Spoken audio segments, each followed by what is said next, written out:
La filosofía de la naturaleza, también llamada filosofía natural, refiere a la reflexión filosófica sobre el mundo natural y físico en el que estamos inmersos.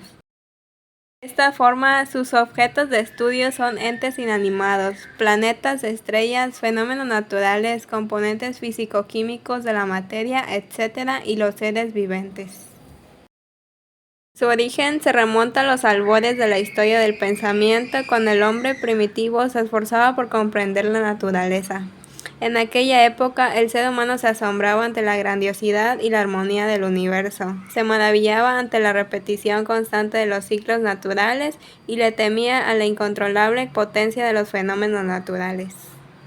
El origen de la filosofía natural se remonta a las primeras reflexiones y explicaciones sobre el mundo físico, cuyos primeros registros datan de la antigüedad. Tenemos las teorías explicativas de Tales de Mileto, que fue el primer filósofo de la naturaleza, y otros pensadores de renombre como Anaximandro, Anaxímenes, Pitágoras, Platón y Aristóteles. ¿Te has preguntado alguna vez qué es cultura? El término cultura ha tenido diferentes significados a lo largo de la historia. La palabra cultura es una palabra de origen del latín, que en la época medieval era utilizada para referirse a la agricultura y al cultivo de los campos. Durante mucho tiempo esta palabra se siguió utilizando de esa manera, hasta que en el siglo XVIII filósofos de la Ilustración comenzaron a popularizar el uso de esta palabra para referirse ya no al cultivo de los campos, sino al cultivo del espíritu. Para ellos la cultura tenía que ver con la educación y el desarrollo intelectual de los seres humanos. Pero será a finales del siglo XIX cuando surgirá el significado moderno de la palabra. Esto sucedió gracias al desarrollo de la ciencia social. A partir de ese momento entendemos la cultura como un conjunto de conocimientos, creencias, prácticas artísticas y conductas que distinguen a una sociedad o una época determinada.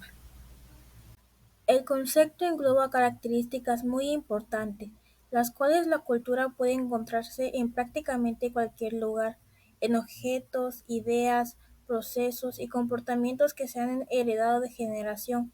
También esta está en la modificación producida por el ser humano a nuestro planeta, donde se muestran los intereses y objetivos que la sociedad ha tenido en procesos resultantes de la evolución cultural, pues encontramos en muchas partes en la creación de nuevas tecnologías, el arte, el lenguaje, la forma de vestir, la manera en que nos comportamos, ideologías, políticas, etc.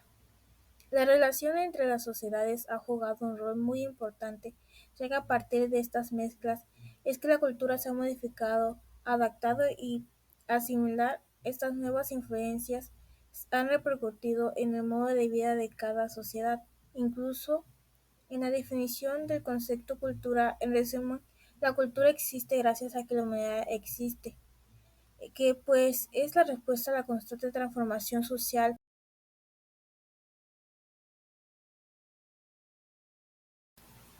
Para el filósofo Vázquez, el término de enajenación, más allá de su ambigüedad, puede ser entendido en la esfera jurídica como algo que siendo mío pasa a ser propiedad de otro, mientras en el plano ontológico recibe el significado de una exteriorización, en el sentido de sacar de un ser algo propio de él. Para el filósofo Jean-Jacques Rousseau, enajenar es dar o vender. Un hombre que se hace esclavo no se da, se vende, al menos por su subsistencia, pero un pueblo ¿por qué se vende? Él mantiene al rey, entonces daría su persona y sus bienes gratuitamente. Si dirá que el déspota asegura a sus súbditos la tranquilidad civil. El término de enajenación. Creo que esa palabra se escucha con frecuencia, pero sabemos bien qué significa, a qué se refiere la enajenación. Podría definirse como lo impropio, es decir, aquello que no nos pertenece. Cuando se habla de enajenación, lo que se quiere decir en el fondo es que eso que deseamos, que pensamos o que creemos no es producto de nuestra voluntad o de nuestra libertad, sino que nos viene del exterior y que sin darnos cuenta nosotros lo reproducimos, lo tenemos por valioso y lo anhelamos. Enajenación es un proceso histórico y social en que lo que produce la humanidad se va experimentando como ajeno y opuesto. En el fondo, el proceso de enajenación es un proceso de deshumanización. En términos personales, vivimos la enajenación como una situación, no como un error del cual bastaría salir por medio de la inteligencia. Un ejemplo de ello puede ser en las relaciones de pareja. Cuando éstas se tornan violentas, una de las partes desconoce la humanidad que hay en la otra parte, pero ninguna de las dos suele terminar la relación o corta los ciclos de violencia, porque mantienen un compromiso existencial por mantenerse ahí. Las parejas saben lo que viven, golpes, humillaciones, desprecio, pero se mantienen ahí por ese fuerte compromiso existencial. Se van a salir hasta ahí hasta que hacen crisis. Normalmente la parte que es más agredida es la que rompe la relación, que la relación aumenta.